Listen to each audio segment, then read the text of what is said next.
Hey guys, what's going on? Zero Mata here, bringing you the Heavy Assault Rifle build guide. Heavy Assault Rifle is just like the name stands. It's a heavier version of an assault rifle.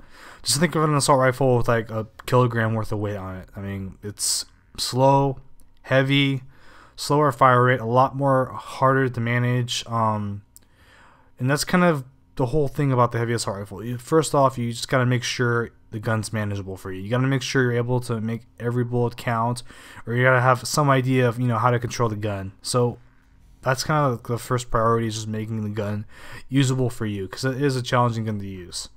Muzzle, Frontier SRM-01.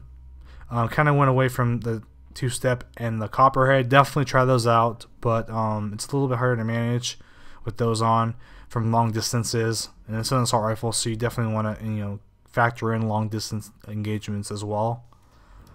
Barrel, we got the GX3 Heavy. Magazine is preferential, went with the extended magazine in this case. Maybe try out a light magazine, that might be a good option for you as well. Scope, we went with the Cons ELO-TECH, that's preferential. You might want to try a lower zoom scope, because lower zoom scopes will have less recoil than a higher zoom scope. It's just perception. If you have a higher zoom scope, you'll see more recoil than a lower zoom scope. That's just how it is. Stock is preferential. With the AC-10 Sharp, there's no damage on any stocks. That's taken into calculations. So you can choose stocks without having to worry about damage at all. I went with the AC-10 Sharp, but definitely try out the ACP-3 Collapsible, which is more of a spread-based stock. Build number 2 is similar to the first build in some aspects. It's a little bit lower in damage, but a little bit more manageable in recoil.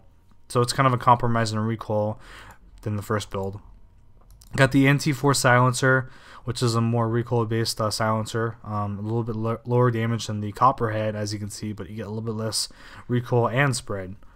Compromise with the GX3 Heavy, went with the Elite X3, a little bit less spread. Extended magazine, Cons ELO-TECH, AC-10 Sharp, which is low recoil stock, and then we went with the accuracy tag on this weapon.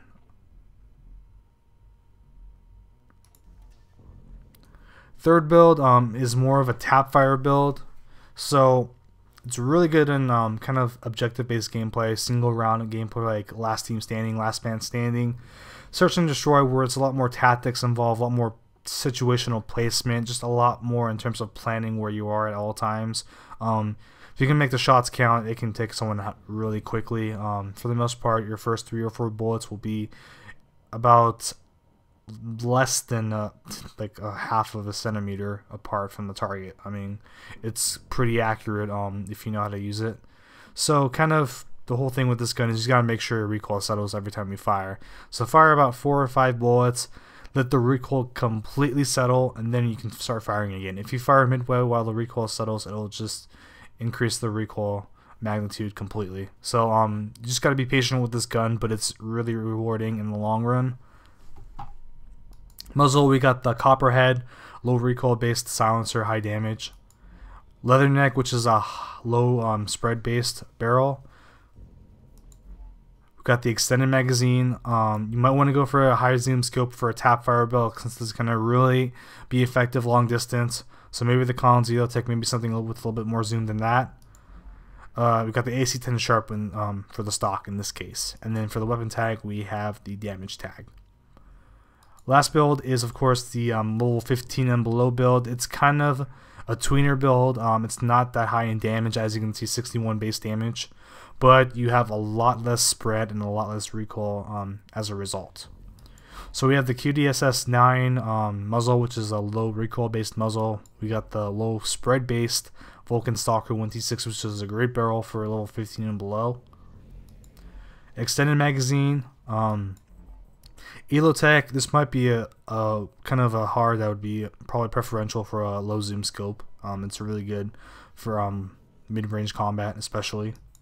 And then we went with the low recoil based Red Sand S14 stabilized, which is the AK-470 stock. Weapon tag is damage. So that's it for this particular build guide. If you have any questions or comments, feel free to leave it down below. Just keep at it though. The HAR is really a hard weapon to use, long distances especially. You're not going to have much trouble close quarters to medium range, but long distances, you're going to have some struggles with it. Just keep at it. It's definitely a rewarding gun in the long run. If you have any questions or comments, feel free to leave them down below. And until next time, appreciate it, guys.